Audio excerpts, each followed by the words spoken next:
What do you picture someone with anxiety to look like? How about someone with depression, with OCD, bipolar disorder, dissociative identity disorder? Maybe when you picture someone with depression, they always look sad to you. Or maybe you picture someone with anxiety as fidgeting 24/7 or hyperventilating for no reason. Maybe you see someone with DID as that one character from Split. Or maybe, just maybe, a person with any of these illnesses could look like your sibling, your best friends, or me. Hi, hello. My name is Erin Torres, the Senior Ambassador at Huntington Breast Cancer Action Coalition. I like roller skating, listening to music, and binging cartoons, and when I was 11, I couldn't eat spaghetti. Now, story time, let me explain. I was in Washington, D.C. for a week-long leadership program, and we had stopped at a beautiful Italian restaurant for dinner. A waiter presents us with one of the biggest pots of spaghetti I had ever seen. Now, I had eaten spaghetti countless times before, and I was starving from walking around the D.C. area all day, so this should have been the perfect time to dig in, right? However, just as I was about to grab a spoon, an all too familiar voice inside my head decided to converse with me. It was my brain, again, and today she was telling me, Erin, if you eat the delectable saucy goodness, in 10 minutes, you will stop breathing, your throat will feel like you swallowed a porcupine, and you will never see the light of day again. You will be sent to the hospital, and your family will have to pay thousands of dollars in medical bills. Vacation ruined, and it's all because you ate the damned meal. I'm sorry for the voice, I don't know why I did that. But my heart was pounding, my gut was paralyzed. Now, obviously, I didn't want to embarrass myself by passing away on the spot, so I dropped my spoon and sat there with an empty plate, accepting my fate. If anyone asked, I would say, oh, I'm just not hungry, it's not a big deal, right? Oh, but it was a big deal. To the girl sitting across the table from me, at least. Immediately, when she saw that I refused to eat, she came at me shouting, "How could you be so ungrateful? They provided you with this food, and you're refusing to eat? My mama works 3 jobs, so I learned to take everything I had and used you too, you wench, you horrible human." Now, okay, look, I completely sympathize with this girl. I would never be ungrateful for opportunities given to me. However, I quite literally didn't have the guts to admit how I was feeling, that my refusal to eat in actuality stemmed from something that I couldn't control. I knew I would sound insane, but as a result of not wanting to seem crazy, I was met with the entire table canceling me because they believed I was ungrateful. It really was a lose-lose situation. Now, the spaghetti incident wasn't the first time I convinced myself I would get an allergic reaction to an all-familiar dish, nor would it be the last. It was simply another example of me not having the courage to speak up about the strange thoughts I was getting about the most mundane things. It was simply another symptom of generalized anxiety disorder, a condition that at the time I didn't even consider I had. Why? Because I had a mindset that me, of all people, couldn't get a mental illness. Mentally ill people ended up in institutions. They were dangerous to society, right? Even if they were not in an institution, shouldn't I have to be in a constant state of sadness or worry to have these sorts of conditions? I mean, I still get good grades, and I consider myself a very accomplished student. Wouldn't a person with a disorder be unable to do that? Also, wasn't I simply too young to get something as severe as an anxiety disorder? Well, moral of the story, I was very wrong about what it meant to have an anxiety disorder, or a mental illness in general. This belief resulted from heavy stigmatizing, something I'm sure you yourself have done before. Now, what is stigmatizing? Well, the American Psychological Association defines stigma as a negative social attitude attached to a characteristic of an individual that may be regarded as a mental, physical, or social deficiency, and could lead to the discrimination against and exclusion of the individual. Basically, stigmatizing is what leads you to believe that those with depression are sad all the time, or those with schizophrenia are dangerous, and those with anxiety are always having panic attacks. it leads you to possibly avoid these people with a known mental illness as a result of these harmful stereotypes. Now, I'm sure like me, your beliefs may have resulted from media depictions and societal ignorance on what a mental illness looks like. For example, you may have watched movies such as Split or The Joker, which depict the protagonists/antagonists as being mentally ill and dangerous murderers. Or you see TV shows like Dr. Phil, which profits off mocking women who genuinely believe they're pregnant with Jesus, hoping you never end up believing the same things that they do. Or maybe you've seen celeb magazines or interviews in which the celebrity is being made fun of for going to rehab again or having a mental breakdown in public. This media reinforces false stereotypes on what a person with a mental health issue looks and acts like, causing people to fear approaching us. We call this media public stigma. This public stigma infuses the stereotype that having some sort of mental illness makes you weak, stupid, and vulnerable. It can cause you to deny your own mental health needs, making you afraid to speak up because you may not have symptoms that align with the stereotype of what you imagine such a condition to look like. Even worse, people could glorify these illnesses, such as anorexia, as a new fad, or obtaining an ideal aesthetic, which is equally dangerous because you are essentially promoting unhealthy habits that fuel an intoxicated and vulnerable mentality. It could cause family members to downgrade how you're feeling because it doesn't match up a depiction of what a depressed person or a person with an ED would appear to look like. Mental health stigma is further caused by American culture.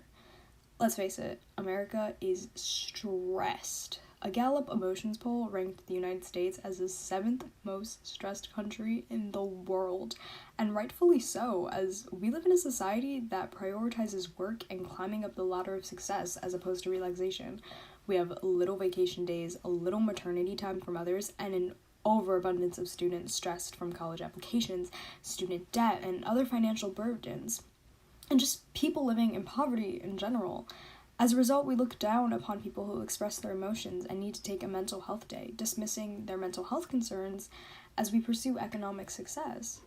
Or to make matters worse, places that claim to prioritize your mental health would say things like, okay, fine, take a mental health day, but it will cost you a sick day, and you still need to get all of your work done when you return. Many people don't consider stress and mental health to be environmental health issues.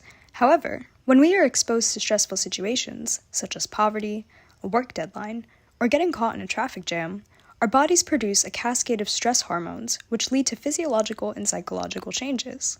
We can start eating more, sleeping less, and engaging in habits that would harm us long term. Additionally, when we are stressed for prolonged periods of time, we increase our risks for developing heart disease, diabetes, cancer, and mental illnesses like anxiety, which is exactly what we are trying to avoid in the first place. Stigma impacts all ages. Now, according to the National Alliance on Mental Illness, 1 in 6 U.S. youth aged 6 to 17 experience a mental health disorder each year, and half of all mental health conditions begin by age 14, most commonly ADHD, anxiety, and depression. Yet only half of these students receive the care they need. Stigma against youth mental health certainly plays a huge role, the way it played into my delayed diagnosis. Mental health stigma was the reason it took me 5 years after that spaghetti incident to finally receive a proper diagnosis for my condition, which, in its full name, is High-Functioning Generalized Anxiety Disorder, or GAD. In my case, I didn't realize that I suffered from so much anxiety my entire life because it did not align with how I imagined anxiety to be. I imagined anxiety as having panic attacks all the time or being in a constant state of fear. However, in reality, anxiety manifests in several ways. I'm sure you can all relate to this, maybe not. Actually, for example, from 4 to 8, I actually had a form of anxiety called Selective Mutism, in which I would make the conscious decision not to talk to my peers, cousins, or teachers. Now, I was choosing not to speak because of a nagging, intrusive worry that I would sound like a donkey or something horrific. Even when I learned to overcome such a condition, I was still experiencing symptoms I didn't know were associated with anxiety. Now, you might be able to relate to this. Have you ever felt like everyone hates you? Or even simply rethought too many social interactions, just replayed them in your head. Or, you believe that you weren't good enough all the time, maybe worrying about being perfect in school. Now, I feel this often, and I still do. Additionally, on days I wasn't having an anxiety attack, I would feel weird sensations in my body that would pay ridiculous amounts of attention to. Like if my arm went limp after worrying about my arm going limp, or when it felt like I had an object stuck in my throat. It also caused me to avoid showering for a while, actually, because it was a common source of my worries for some weird reason. All these different symptoms I would have never associated with a generalized anxiety disorder in the past. But I started to connect the dots to my strange behaviors once I got that diagnosis, and I finally had a therapist to talk to. Now, to make matters worse, my parents had their own vision of what anxiety was supposed to look like. They would constantly say, "Oh, you're too young to be experiencing this, I doubt it's anxiety," or they'd say something like, "Oh, but you're always happy, you can't have severe anxiety." Even when my teachers would call my parents regarding me having an episode in school, they would pinpoint it towards having a fear of tests. And my own mother, who, by the way, happens to suffer from anxiety herself, couldn't fathom me having this condition at such a young age because I was still accomplishing things and I wasn't sobbing all the time, and I was still part of the high honors program at school, so it didn't seem like anything could be wrong. Now, we may not realize it, but stigma impacts every aspect of society. In the workplace, more than 1 in 3 adults were concerned about retaliation or being fired if they sought mental health care. However, the cost of staying silent is actually more deadly. Dr. Don Mordecai asserts that the untreated depression cost $9,450 per employee per year in absenteeism and lost productivity. And mental illness is actually the greatest cause of worker disability worldwide. Now, even law enforcement is impacted by the stigma and discrimination. Police officers and firefighters are exposed to numerous traumatic events on a daily basis. And as a result, they develop illnesses such as anxiety, depression, and PTSD. In fact, a staggering statistic notes that twice as many police officers died by suicide versus dying in the line of duty in 2018, yet only 17% of them sought help. Unfortunately, stigma leads to a reluctance of officers and people in general just to seek help, which only leads to further increases in mental strain and suicide amongst police. Additionally, police officers aren't trained to deal with mental health issues of criminals, which leads to an increase in resorting to violence and unjust practices at the expense of the civilian. Now, I'm sure you guys have seen examples of such on the news, but I digress. Now, the biggest question is, how can we stop the stigma? How can we contribute to ending this mental health epidemic plaguing us?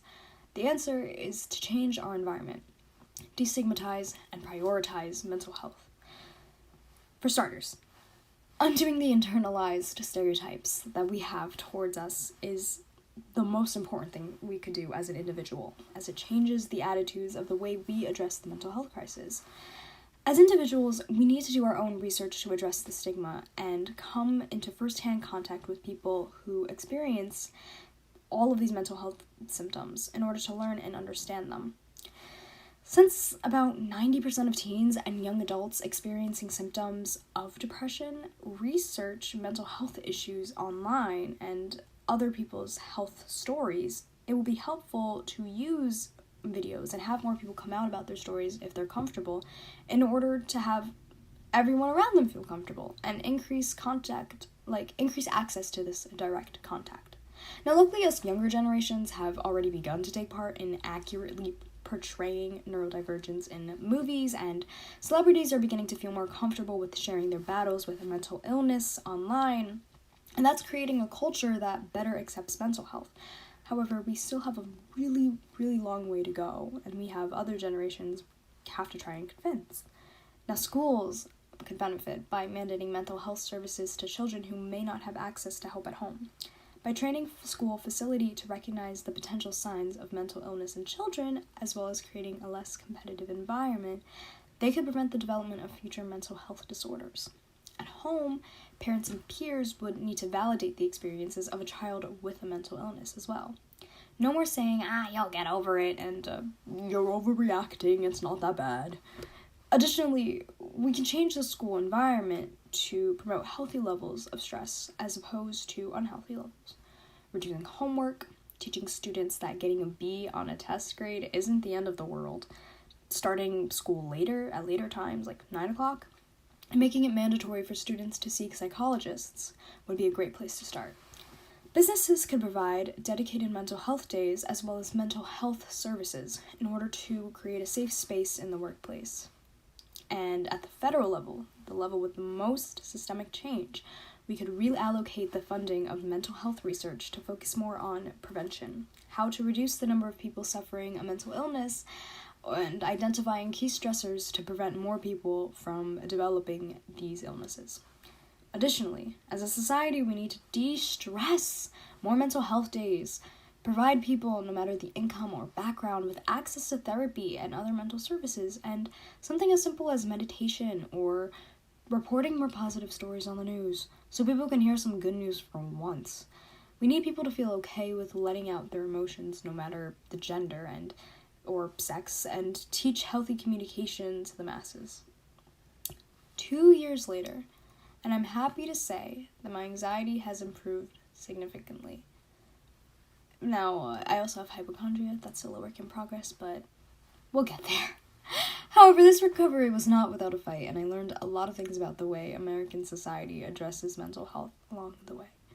Though we have come a long way since the 50s, as a society, we need to continue to destigmatize and prioritize mental health in this country, understand why we are undergoing impossibly high rates of suicide and depression, and curb these agitators, increase access to therapy, take mental health into account on both an individual, local, and national level. By prioritizing mental health more in this country, we can reduce stress and help people live longer, happier lives. And maybe next time, a girl who finds herself afraid of spaghetti can seek help immediately too.